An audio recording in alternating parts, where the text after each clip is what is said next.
Support for this show, Politics Done Right, comes from politicsdoneright.com, publishers of How to Make America Utopia, Take Away the Economy from Those Who Rigged It, As I See It, Class Warfare, The Only Resort to Right-Wing Doom, It's Worth It, How to Talk to Your Right-Wing Relatives, Friends, and Neighbors, and other books written by Egberto, Willies.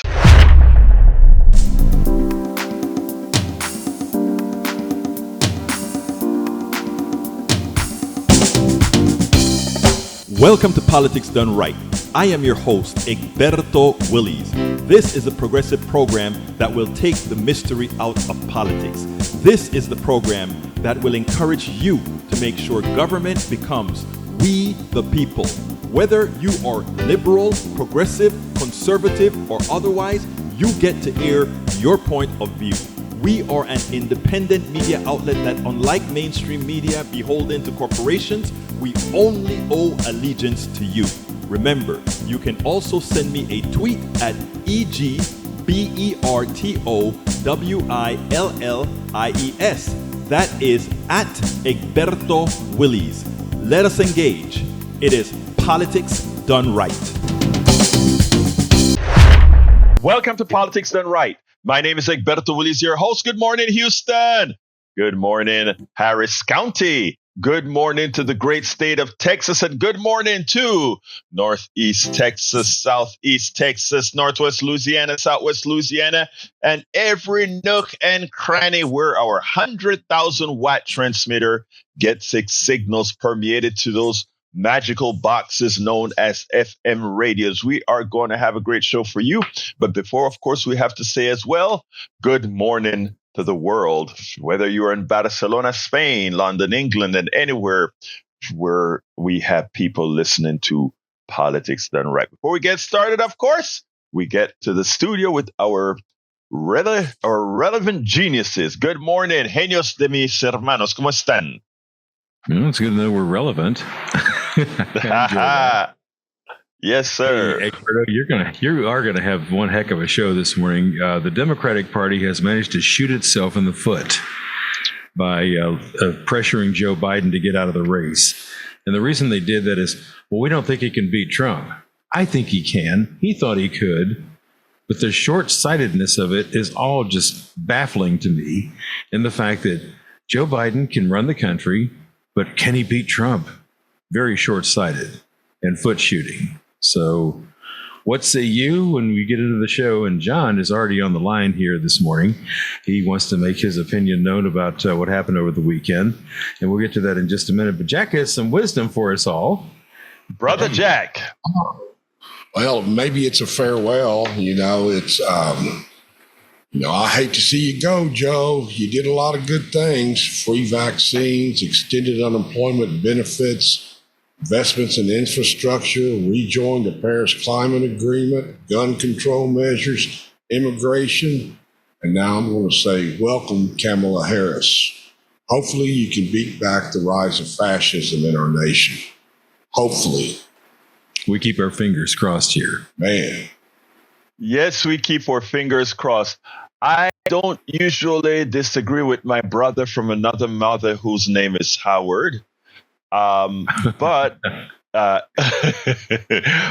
is perfectly okay to disagree with me. I am fine with that. He's disagreeable. No. What I mean is, I spoke to a whole lot of people, and some of us are in agreement, some are in disagreement. But the one thing all of us do is we want what's best for America. Period. Punto y final. That's what we want. And I wrote I absolutely know that. I absolutely know that.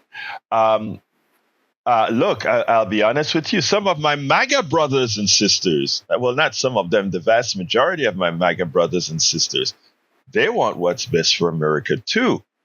I mean, it is just a matter of how we were reared and how you think about getting there, right? So, I mean, I try to look at the positive side of everything. Now, I wrote a long blog last night that I placed on my newsletter. I'm not going to read it out here, but what I made sure to do was not deferential to Joe, President Joe Biden, but pointing out how effective a President Joe Biden was or is, please. And what I wanted to get everybody to move is that this move have little to do with Joe Biden than it does to Mother Nature. We have Bernie Sanders, Anthony Fauci. We have Clyburn. These are all octogenarians, all older than Biden, who displays a lot more stamina, a lot more fast, coming back fast. This is to take away absolutely nothing from Joe Biden. We don't all age the same. And what I told some of my friends at Daily Kos who were extremely upset. Actually, Howard came out rather mild. Some of these guys were screaming down the throat. How could this possibly happen? And then I said, look, I felt Joe had this burden on his body, in his soul. He wanted to make sure that we didn't go through the fascism that Trump is going to bring if Trump wins. And he yesterday, for the first time, after looking at the numbers and the deterioration of what occurred in the swing states, he finally said, "Oh my God, why didn't I know this before?" But anyhow, it turns out, folks, that Joe, we should not take away anything from Joe Biden, and this is coming from a person who was not. Is a Berniac. I am a Berniac. I believe in the policies Bernie supports. And I can tell you categorically that he has been the most progressive president in my time, has gotten more legislation, sans healthcare, as in Obamacare, done. I mean, he has been a great president for the policies that people like me want. We'll always want more. But he was a good guy. But I'm not going to leave John waiting on the phone. I want to hear what John has to say, and then I'll move on. But welcome, Eric Hayes, and welcome, Melanie Keelan from Barcelona, Spain. Great to have you in the chat. Come on in, John. Let's talk. Well, I had it all figured out what I was going to say, and then Howard had to say what he said, and I kind of agree with him because I felt the same way, that they shot themselves in the foot because Joe Biden's been such a good president. His marketing is just horrible, though. And I come from a neighborhood in Houston called Alacran that no longer exists, the ghetto. Uh-huh. Say that because what I'm about to say, it's going to some people will say, oh, well, you're being racist. But is America really, really ready to elect a black female as president? Mm-hmm. Are they really ready? Is that going to cause some of these really racist people who are going to vote against Trump to turn around and say, you know what? I don't like Trump, but I don't want this so-and-so black woman to be president. Hey, John, let me answer that. Yes. Oh, go ahead. I'm sorry. Go ahead. Go ahead. No. I'm just saying I've had to deal with racism since I was 5 years old. I know what that's like. I'm 74 years old. I know what it's like. It's unforgiving. They've been fighting this fight since they lost Brown versus the Board of Education. They've been fighting this fight against us since the 13th and 14th Amendments. So they haven't given up. No, they haven't. Let me tell you what I think, John, because and all for everybody that is the biggest fear with a Kamala Harris, and that is she's a black woman, she's an Asian woman, meaning of Indian descent as well, and she's a woman. And if Hillary couldn't do it, can Kamala really do it? Let's first be clear. Hillary did it. Hillary was not very much liked. Kamala is liked a bit more than Hillary. But here's the thing. Hillary won the popular vote. Hillary's loss in this close election was because her campaign denied what guys like Moore and others were telling her to do in Milwaukee, Detroit, Milwaukee, Wisconsin, Detroit, Michigan, and Philadelphia, Pennsylvania. Let me be clear here. I mean, I'm a numbers guy and believe solely in numbers. She was lagging in those three cities because, again, the outreach to the community she claimed is her base was nil. And that is where she lost. Remember, Hillary only lost by 70,000 votes, 70 to 80,000 votes in those three states. Okay. Had she gotten just a tad bit more vote in those three cities, she would have been President Hillary with a victory of over 4%. Because remember, she won the election by over 3 percentage points in popular vote over Trump. But we don't elect people by popular vote in the United States. It's not a democracy. Now let's jump to Kamala Harris. Kamala Harris is a Black woman, an Asian woman, and a woman. Here is the funny thing about it.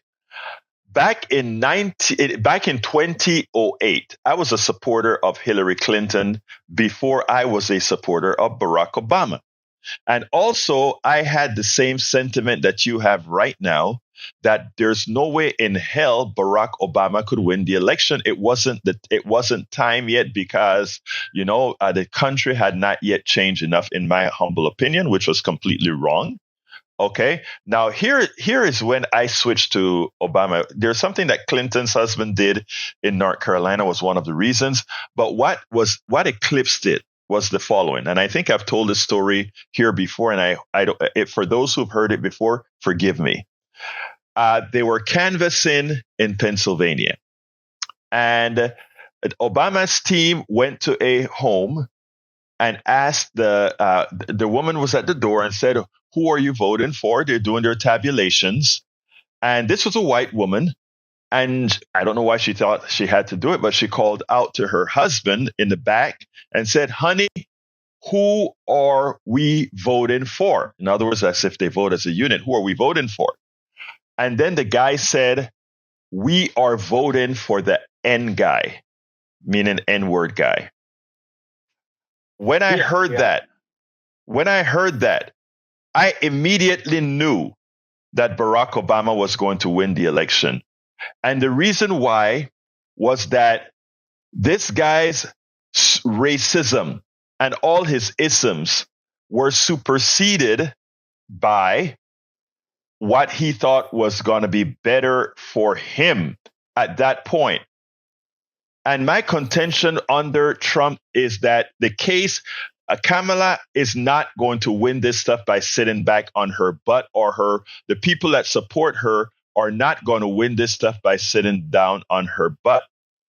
They're going to win it by going out and making the real case, the proper case, that America's the working class and the middle class financial well-being and social well-being is at risk with Donald Trump, and to prove that it is going to be at risk with Donald Trump, and that their families, their mother, their brother, their sister, their aunt are going to be materially hurt, which I know they will, by a Trump presidency. So your concern is actually very justified. But like I said, she's not going to be winning this election by saying, "Vote for me." She's going to be winning the election by saying, "You need to vote for me." And if she makes that case, the landslide that I've written about at the Daily Kos, at Op-Ed News, and at all these other rags is going to be a reality, because the reality is the policies that comes with a Project 2025 are a clear and present danger for the working class, for the middle class, for women, and the whole plethora of groups. Continue, please, my brother John. No, I have the same fear. I have that same fear just because of Project 2025. But I knew 2025 was coming when you involved Steve Bannon and Stephen Miller. Right. Because I knew they were white supremacists. They're not about any structure. They're about chaos and anarchy. And if you understand about history, anarchy and chaos are simple. They're simple things to do. You just lie and lie and lie, and that's what he does. Building anything. So John, I gotta John, I got a task for you, for all of us that are listening here, that are of like mind in loving this country and wanting to move forward.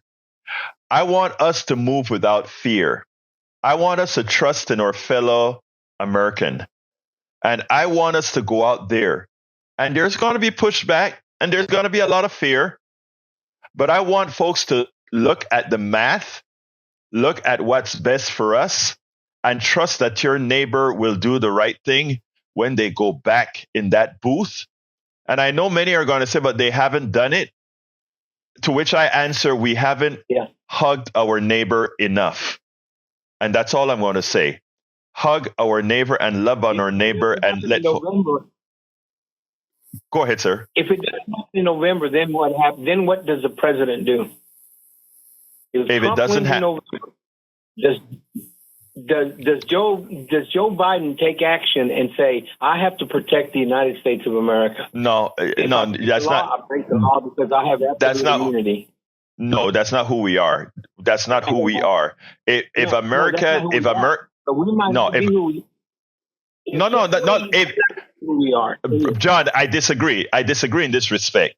If we choose to elect Donald Trump, that is who we are. If we choose to elect a rapist, if we choose to elect a felon, if we choose to elect somebody that thieves, that steals from his people, if we choose to elect a person who lies like he does, who continues to harm people, that's who we are. And at that point, in my case, at that point, I use my dual citizenship, right? But what I'm saying is, what I'm saying is, if we elect this person that has done so much wrong, that has been so immoral, and again, you just have to see the things that he fesses up to himself. If we decide to elect that level of depravity after knowing the truth, then that's who we are, and that's who the world will continue to see us as. So anyway, John, I got to start taking some calls, and I do appreciate your call, and I want to say once again, no fear, guys. Go out there and win this thing. Let's go to Brother Joe. Come on in, Brother Joe. Hey, good morning, Egberto. Happy Monday to you. Happy Monday to you, sir, man. Talk to me. Man, the first things I heard out of your mouth this morning was that Trump was a fascist, right? Well, that's great to hear. You know, the fascism is usually characterized by militarism, which Trump is not known for, but Biden is. Forcible suppression of opposition, which Joe Biden is clearly doing to Trump. Subordination of individual interests for the perceived good of the whole, right? And that absolutely is Joe Biden in a nutshell, right? Suppressing personal freedom for the good of the whole, so they say. So as usual, Democrat supporters like you are accusing others of being exactly what you are, right? Again, your previous caller illustrates my point. You say if Trump gets in there, he'll never leave. Right? This guy says, oh, well, for the good of the nation, what should we do? What should we do if we elect the devil, Donald Trump, evil incarnate, as you call him? Egberto, I think I'm starting to catch on to your game, bud. I think that you're actually a paid shill for the DNC. You're a freelance writer, and I think you're accepting some of that dark money they pass around for people to write stories and hit pieces like you do. Okay, let me answer. Can I answer now? Let me answer all your questions. Now, first of all, nobody pays me. Okay, well, let me relate to your statements then. Nobody. I wish I would get some of that dark money you're speaking about, because the truth of the matter is 16 hours a day, and the only thing I get money from is my Patreon for the people who love the work that I do. Okay, that's the only form of a real thing that I get here. Now, when it comes to the description that you gave there, I mean, there's like I said, I love you because you're a human being, but what came out of your mouth was completely nonsensical. Now, the truth of the matter is, you are, and I think there's no doubt, there's nothing that I have ever described about Trump that isn't true. And you, with knowing all of that, the fact that you will be voting for Trump should question should question what you truly believe. And again, if you know that you're voting, you have a daughter. If you know you're voting for somebody who grabs on women's crutches, who's raped women, who's treated women like less than, if you know you're voting for somebody who ripped people off with a false university, if you know you're voting for somebody that is a thief with the charities, etc., and you still feel that this person has the moral character and fortitude, and not only that, but what it takes to be president of the United States, I really question how you came to that realization. So, Brother Joe, I listen to what you have to say. I will continue to preach the truth. So listen. So even if all that is true, Egberto, which I doubt, he's still the lesser of two evils. Because all of that said about Joe Biden, a man who raped his secretary, a man who has sold out his country for decades, right? A man who should be rotting in prison when he's done screwing all right, up Joe. First of all, everything that I've said was corroborated. Nothing that you've said was corroborated at all. So therefore, my brother, I'm going to have to go to Brother Johnny, and I'll talk to you tomorrow. But again, we have to have truth at some time. At some time, my MAGA brothers have to come to the realization that what they are in fact supporting, what they're going to teach their daughter, their mother, their brother, their child, what they're teaching their children is that the moral character of the person who is now who accidentally became president is somehow okay. How do you ever tell your kids not to steal? How do you ever tell your kids not to rape when you are, in fact, that's what you're supporting? Let's go to Brother Johnny. Come on in, Johnny.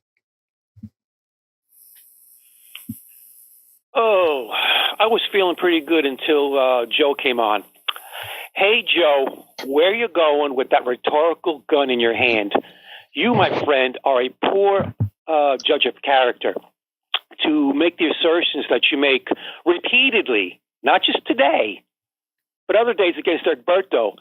All the things that you assert about Donald Trump versus Joe Biden, you are dead wrong. The empirical evidence is obvious, but you refuse to see it. Maybe you are the paid shill here. What you think about that? Now, I want to disagree respectfully with you, Brother Egberto. Please do. Talk about your dual citizenship because of what you believe that we are. We are not, as you say, those things, because if Donald Trump should get in the White House again, here's why. Donald Trump got into the White House the first time unethically, unlawfully, I would argue. He did not get the popular vote. The other guy did. And by the way, lots of Americans don't like Donald Trump. Only a silent, well, they're not silent anymore. They're very vocal minority who are ready, willing, and able to hit the streets and commit retail violence. Those are the ones who would stand up for Trump and vote for him again. But that doesn't mean that he won't get into the White House. Why? Because Donald Trump's party, his people, his tribe, they are the type of people that go into the dead of night, sneaking around in voter registration offices, examine voting machines. They have people who are friends who own companies that manufacture voting machines. They have shut down polling places and moved them around at the last minute and caused lines. They do all kinds of things, intimidate voters. Both paid and volunteer law enforcement they have on their side doing these things. We don't do that. We are not like that. We, the silent majority, are America. So the reason why Donald Trump could get into the White House is because he has had lots of artificial help the first time around. And people like Joe, who are easily manipulated, fall for that. And by the way, Joe's full of hate. That's why he comes to the airwaves and he says the way he does all the time. And I feel sorry for him. I really do. And I fear for this country because there's enough people like him that are circulating around. and have nothing else better to do than contest you based on their fantasies in their head. And one Okay, last Johnny. thing. Yeah. Yes. Go ahead. Yes. No, I'm saying go ahead, Johnny. Okay, and one last thing. To answer the other caller's question about are we ready for a female or a black female, specifically Kamala Harris, to be in the White House? And the answer is obviously yes. Here's why. We've got lots of indirect measures. Recent history has shown that Hillary Clinton, a woman, a white woman, won the popular vote. Barack Obama, a black man, got into the White House. He won the popular vote. Hello. How much more does it take? But my question is Kamala Harris the actual black female to do it? I don't know. We have yet to see. And unfortunately, you and I can't vote on that. It's going to be the superdelegates that get to say. So let's hope that they use their common sense and they make sure that they find out that she's got debating skills necessary now, not like she did the last time. Otherwise, we are in trouble. And I don't have a dual citizenship. I have to stay and struggle. Oh no, Panama would love to have you, man. Panama love Americans. Panama love Americans, so you can actually go get your citizenship in Panama. But anyway, look, I don't know that we're disagreeing at all, Johnny. Yeah, you can, Johnny. We're not disagreeing really. We're not at all. In fact, from everything that you've said, I was trying to find what you're going to say we disagreed about. So I don't see it. When I talk about what we would have said, what America is again for Trump to win this time around. After what's known, it would mean I don't think he wins with less than the popular vote this time around. Okay, so that's what I'm talking about. And when I say win, I actually also mean with the popular vote. So, but anyway, Johnny, thank you for your commentary, my brother, and we'll talk mañana. Let's go to Jimmy. Good morning, Egberto. Good morning, Jimmy. Good morning, Egberto. Regarding Hillary Clinton's campaign, she had a chance to be interviewed by Scott Pelley on 60 Minutes. And she said, I'll do the interview with 60 Minutes, but not with Scott Pelley. And they told her, we do not let our guests choose the interviewees. So she did not have the self-confidence to be interviewed by Scott Pelley. She could have had an audience of like 12 million people. I thought that was really sad on her part not to have the self-confidence. But to get back to this current election, I really commend Joe Biden for dropping out. I was worried about him being able to complete his term and so forth. But Kamala Harris she's going to have a tough time winning, and I'm kind of thinking that some other people like the governor of California and Michigan may enter this race to run for president, and so it'll be a contest at the Democratic convention. What do you think? They already endorsed. The governor of California already endorsed her, and the governor of Michigan, while she hasn't endorsed her, she offered her full support. Now, let me just go for some logistics. The logistics is there are several $100 million that only Kamala can touch, and not if we get a new candidate other than Kamala, they can't use that extra money. So it'll be on the way behind. Let me also say that the machine is turning so fast right now for Kamala. She's already in less than 24 hours. She's raised $50 million from from small dollar donations, meaning on Act Blue and other places. So the bells are rolling for her. And the idea is the Democratic Party has to unify and start this machine as in very, very quickly. So I don't think, look, I would have liked, let me back up a bit. If things were different, I actually saw the governor of California in action in his fast responses to the attacks that come from the right. That is what we need right now. And I think Kamala as well can do that. I think she can. She has some other things to overcome, but I think she can do that. All of us have to get together. Those of us that want to keep our democracy, we all have to get together and fight this one. So that's where I am at, Jimmy. One more thing, Egberto. Yes, One sir. more thing. I watched quite a bit of the Republican convention last week, and J.D. Vance impresses me as a person. And he, of course, he wrote that book, Hillbilly Elegy. There is a movie by that same name, directed by Ron Howard. We watched that. That is a very good movie. Want to give that news to your audience. J.D. Vance. It's available on. It's movie service. J.D. Vance is a character. I mean, the thing about it is, you like his beginnings. He came out of Appalachia, and the problem is he adapted. He made a 180 on Donald Trump, and I played that video a few times. And he made a 180 on MAGA. So what it proved to many of us is that while his upbringing is commendable, that he built himself up and he used the American system to get ahead, when it was time and he put his hands in the air to see where the wind was blowing, he changed everything that he said before. So what do you believe now? But anyway, Jimmy, thank you, my brother. Hey, Jimmy, guess what? I know you personally. I know your age personally. And the one thing that I have to say is we don't age the same. You have aged like a young person. Unfortunately for Biden, did you get that news article I mailed to you? When did you mail it? Within the last 2 weeks.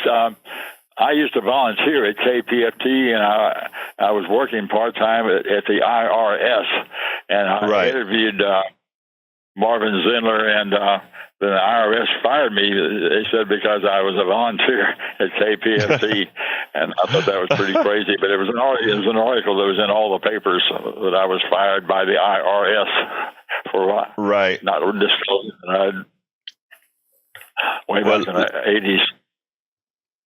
Well, John, let me tell you, Johnny, Jimmy, you're a good man. But we'll talk later. I got to jump. All the lines are taken up, so I'm going to jump to Donald now. Thank you very much, Jimmy, for all your support and for calling in. Come on in, Donald. Good work. Bye-bye. Bye-bye. Donald, you're hot. Mr. Rogers, wouldn't you like to be my neighbor? We don't want you to leave. We want you to stay right here. We'll help you move if that is what you really want us to do, but we like to hear your voice on the air. Well, thank you, my brother. And that's why we're going to win the election in 2024 in November. And it's going to be a landslide for good people from the municipal government to the state government to the federal government. That's what I've been writing on blogs throughout. I have faith in the American people. That's what I'm saying. We are the people. Anything else, Donald, before I jump to...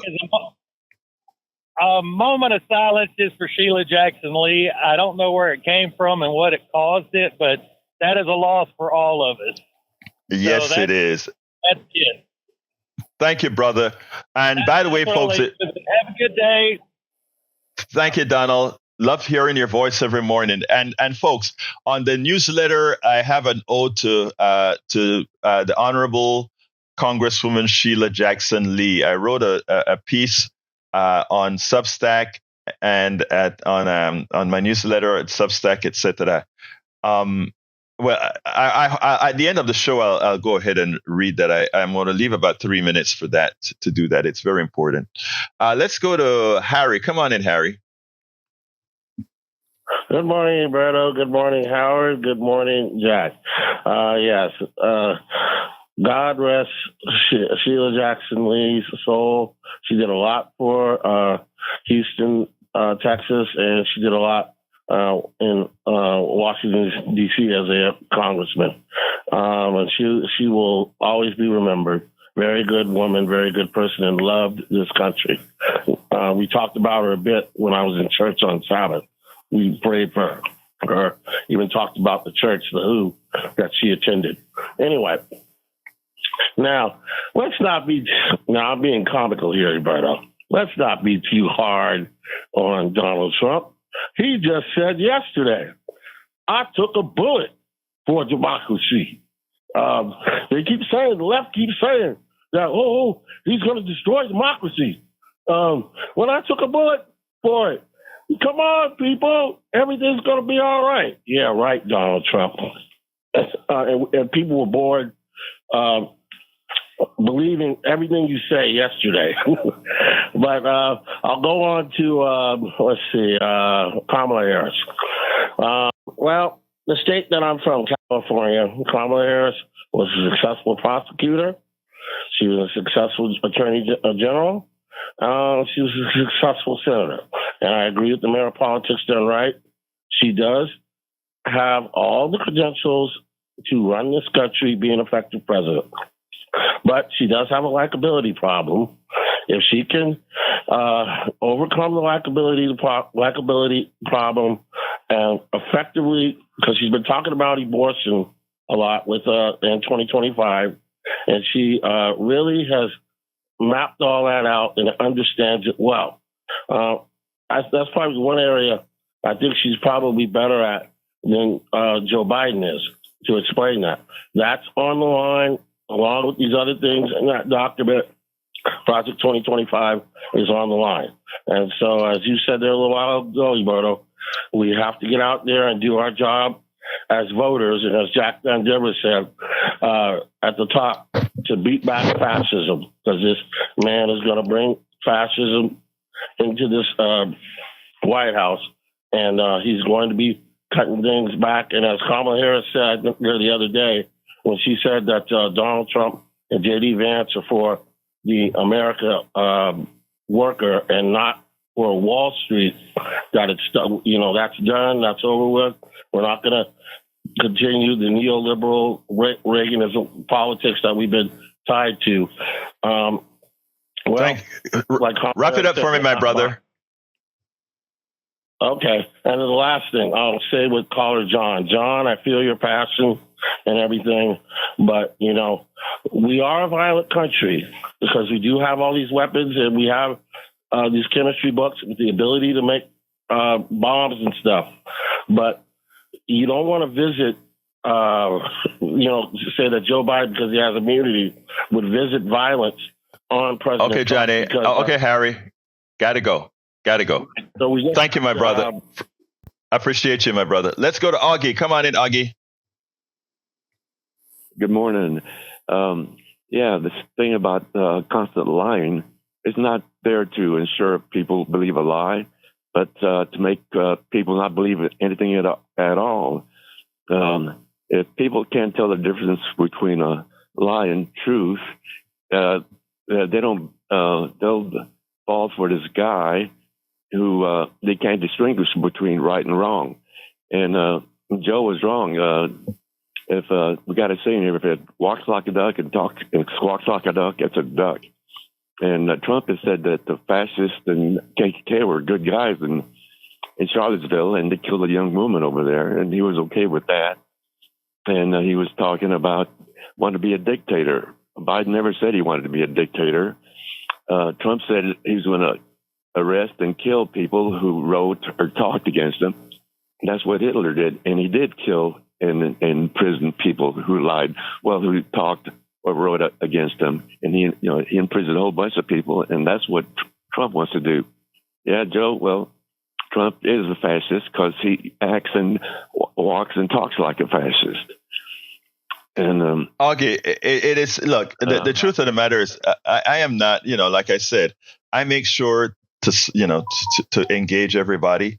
But again, bottom line is anybody who votes for, nobody. If we put, now it's likely going to be Kamala. If we put Kamala and Trump next to each other, and we look at things like breaking the law, doing moral ineptitudes, etc., there's not a contest. And for those people who actually ask their kids to look up to them and the things that they do, when you look in the face of your daughter or your son and say you're put in the position of the person that has the highest position in this land or in this world, actually, because America is in fact still the leader of the world. Again, that is that brings degeneracy to the country, because at that point that you're saying it really doesn't matter. So I mean, for those of you that are out there that are listening right now, when you vote for Trump, knowing that the lies, his attack on women, rape, and all of that, you are saying that's okay. And it's the same thing that you speak out against many others. What does your children think? Go ahead, close out for me, Augie. Yeah, and if you can't distinguish between right and wrong, that ensures that these people are going to follow him. When I wanted to vote for Biden, but I'm not just voting for him. I'm voting for me, for my family, and like you say, for our city, for our county, for our state, our country. That's what I'm voting for the betterment of our country. Exactly. Thank you very much, Augie. I appreciate your call as usual, and thank you for the support you've always given to KPFT. Let's go to Brother Tag.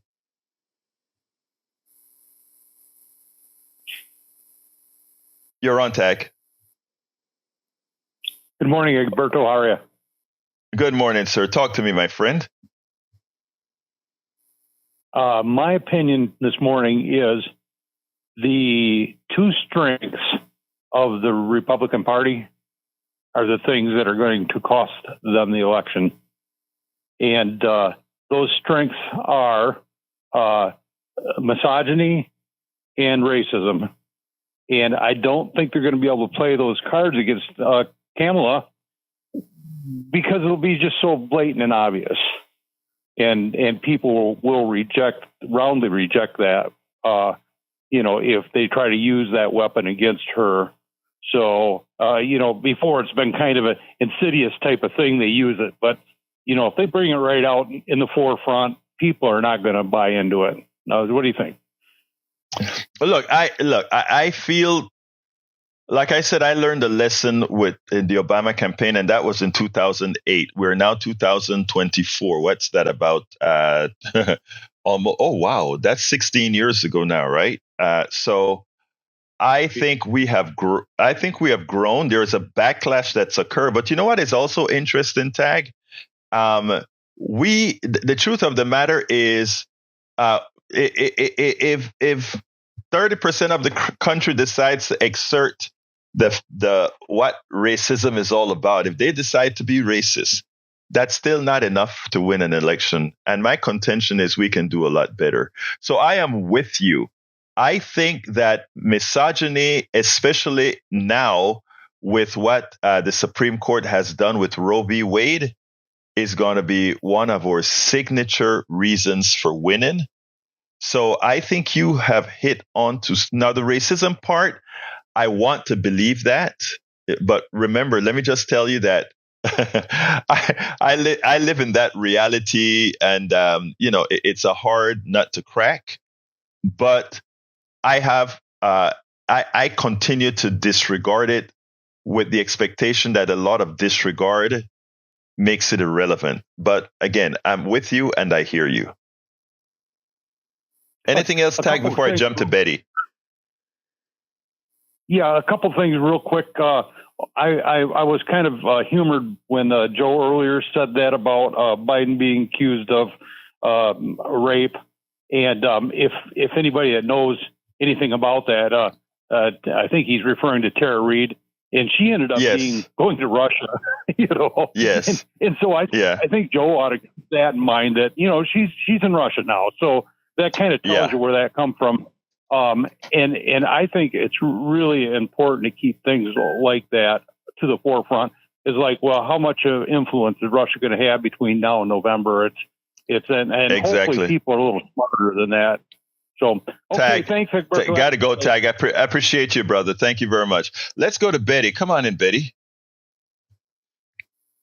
Good morning, Alberto. Have you ever been officially welcomed to Texas by a real true blood Texan?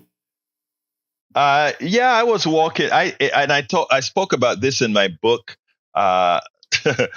Tribulations of an Afro-Latino Caribbean Man. I was walking down the streets in Brenham, Texas, and with my with my compatriots from Latin America. Of course, I was the only one of this complexion, and I got a nice welcome to Brenham, Texas, and it was my entry into the United States. It's probably a few weeks into the United States that it's happened. Yes, so that has happened to me. Well, anyway, I'm a born Texan, and you're welcome to Texas again. But what I want to talk about is Donald Trump's bloodbath. I come from a family of 11, and there were 8 girls and 3 boys. The 2 boys were my 2 brothers. They were the oldest. They both fought in the war. One in France and the other one in the Philippines. And Trump says something about a bloodbath. You know, that same blood runs in me that my brothers went off and fought for. And I want a piece of that bloodbath too, because what we're walking on and what we're talking on and doing everything now is because of them, them. Something, first of all, I want to commend your brothers for serving and saving the country. Continue, my friend. Now, and Donald Trump's lies, if he does lose and everything, he keeps lying and lying. And when he really needs help from somebody, nobody's going to be there to help him. When he Thank you, lying, Betty. Like that. Okay. Betty. Y'all be good. Thank you. Bye-bye. Thank you so kindly for your call, Betty. Love hearing from you. Let's go to Brother Bart. Come on in, Bart. Good morning, Egberto. If any of the listeners want to own a piece of history, Hunter Biden has put his artwork is 95% off for sale. So nice. Anybody want a painting, got them for sale. Thank you, Bart. But Egberto, I want to ask you a question. You got one problem. Okay. You got Hillary is endorsing Kamala, and Barack Obama is not. So what's going to do? Actually, Barack, not really. Barack, Nancy Pelosi, Hakeem Jeffries, and Chuck Schumer, none of them have endorsed because they're at the top of the Democratic establishment, and they don't want to seem at this point that they are pushing anything directly. Those endorsements will come. So that's where it's at. So they're going to fall in line. That's what you're saying. Yes, they will. Anything else, Bart? Are they going to fall in line later? Is that what you're saying? They will fall in line later, yes. Okay, we'll see. We'll see, Egberto. Thank you. I'm really enjoying your show today. Thank you, my brother. You have a wonderful rest of your day. Okay, let's go to Brother Brian. Yeah, good morning. Thanks for all the volunteer work everybody does at the station. You know something, Brian? You always start with something positive. Thank you so kindly. And before you speak, I'd like to welcome Shakula Hairstylist. I also want to welcome, Melanie Keelan from Barcelona, Spain. I also want to welcome Billy Allison Irwin. I want to welcome, and these are all folks in the chat right now. If I missed you, just drop another line. Alizarian Dreams, welcome aboard as well. And if I missed some of you, please just drop your name at the end and I'll call you out. Talk to me, Brian. Okay. So first off, actually 2 things. Sheila Jackson Lee died this weekend. And if you read her WikiLeaks thing, it's only about 8 paragraphs. And the comment section, nobody liked that woman. I mean, really, nobody likes her. Okay, go to the next subject. Let's not do that to the deceased. Go to the next subject, please, Brian. Okay, how does it feel to be in a party that has ousted its own members? I mean, your party elites have done this since Hillary Clinton. Let me just say this. Let me just say this, Brian. Bernie Sanders. Yeah. Our party has a way of doing that. And I shouldn't. While I'm the host, I shouldn't say our party, but everybody knows that I am on the left. But here's the thing, Brian. Brian. By the way, believe it or not, you're right. There are times that we look at folks that could actually be successful, but because of moneyed interest and otherwise, the party has done wrong. I mean, they did that with Bernie Sanders. They did that with quite a few other people who wanted to run in the primary in 2023. That is a statement of fact. Now, that said, I can't sit back and talk about the bad things the party did for different people. I have to be one who looks out for all of us. And based on what we have today, what has to be done? I'm going to leave it right there because I need to read a tribute to Sheila Jackson Lee. So give me a quick 10 seconds before I go on to Sheila. Okay, who is the fascist party now? The Republicans or the Democrats? The Republican. You need to define fascism, sir. But I can't get there now. We'll talk about that tomorrow because I really want to get to Sheila Jackson Lee. Okay? But we'll talk, Brian. You know you have a platform here, so we'll talk. Thank you, brother. All right, I gotta go. Let's go ahead and first of all, the title of the show today was supposed to be, or not was supposed to be, is Biden's withdrawal and endorsement of Kamala Harris for president, and a few other topics, including that of Sheila Jackson Lee. So I want to read the tribute that I wrote for Sheila on Substack, on Daily Kos, and other places. Congresswoman Sheila Jackson Lee is a real politician who fulfilled her mission. She'll be missed. Texas Congresswoman Sheila Jackson Lee has gone too soon. There was much more she wanted to do. Yet again, it seems that too often the good die young. When Congresswoman Sheila Jackson Lee came onto my radar, I was not immediately enamored with her.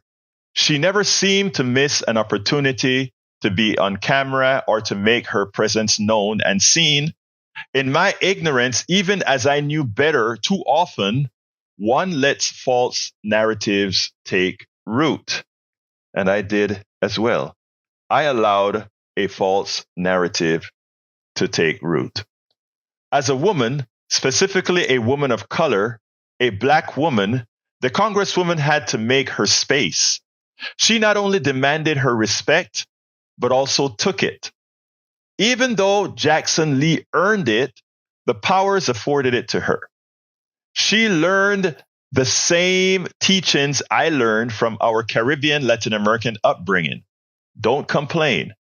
Work 10 times as hard and create your path. Well, she did just that. She used failure as the learning tree of success and service. Losing early elections was just an instruction how to win for Jackson Lee.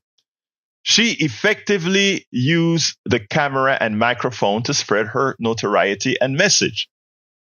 I learned a big lesson in politics at the 2012 Democratic National Convention in Charlotte, North Carolina. I walked around the Texas delegation in the hotel, interviewing many of our Texas politicians, delegates, and their families. As I approached her for an interview, she asked me to hold on, and she hugged and addressed constituent after constituent. The bidirectional love and respect between her and her constituents was palpable. Most importantly, she placed them first. She addressed them before she took to my camera and microphone. I had already respected this woman. I left there loving her for understanding what a politician should be. I have known many politicians. Sheila Jackson Lee was one of the real ones. There is now a crater in the House of Representatives that need to be filled. Texas District 18 is used to having a congresswoman who cared for her constituents. Someone has enormous shoes to fill. I did several interviews with her, and I gave a link to the different interviews that I did with her. Texas Congresswoman Sheila Jackson Lee has gone too soon. She wanted and needed to do much more, from health care to family leave. Yet again, it seems too often the good die young. the narrative that we put onto people a lot of times is to bring them down and not look at what makes them who they are. And that's how I looked at Sheila in the beginning until I said I went to the 2012 convention and learned a lesson of what a politician really should be. Yes, she was hard on her staff. Yes, people heard things that happened. Men gets breaks on doing things like that. Trump has gotten breaks on doing things orders of magnitude worse, and he still is enamored by, or has the enamoration of some. But Sheila Jackson Lee, I will miss her. I had an interview set up with her about several weeks ago, and she kept putting it back. It turns out the woman was a lot sicker than I thought. And with that, let me pass it on to our studio. Studio, you're on. Yep, I'm here. God rest her soul. She did a lot of good things for a lot of people, and we will miss Sheila Jackson Lee. And Jack, what you got here? Yeah, Sheila Jackson Lee will be missed. And I think that's it from the studio. Yeah. All right, folks. Look, thank you so kindly, folks. Love you all. Look, we are in very important times now, folks. Please remember that, and please remember to go out there and vote. Love you all. The rest of the show is at politicsdoneright.com/newsletter. My name is Egberto Willies. This is Politics Done Right, and you guys know how I end this baby. I am what? Out! Support for this show, Politics Done Right, comes from politicsdoneright.com, publishers of How to Make America Utopia, Take Away the Economy from Those Who Rigged It, As I See It, Class Warfare, The Only Resort to Right-Wing Doom, It's Worth It, How to Talk to Your Right-Wing Relatives, Friends, and Neighbors, and other books written by Egberto Willies.